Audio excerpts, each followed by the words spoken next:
কর্মদা উচ্চ বিদ্যালয়ের সাবেক সিনিয়র শিক্ষক জনাব মাওলানা আব্দুল খালিক মাওলানা স্যারের নির্দেশনায় জয়তুন ওয়েলফেয়ার ট্রাস্টের পক্ষ থেকে আজ কর্মদা ইউনিয়নের কিছু সুবিধাবঞ্চিত মানুষের মাঝে সেলাই মেশিন বিতরণ করা হয়।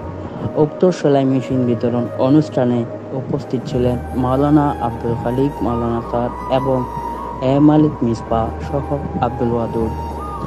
এ সময় মাওলানা আব্দুল খালিক স্যার বলেন, জয়তুন ওয়েলফেয়ার ট্রাস্টের রাবিয়া তাহেরা নদী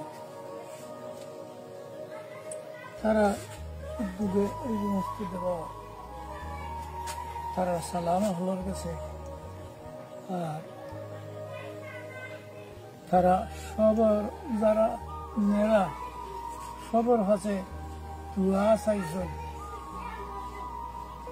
তার সঙ্গে দোয়া করবে তারা যাতে ভবিষ্যতে আরো দিতে পারেন, অতীতেও তো আরো দিচ্ছেন তারা।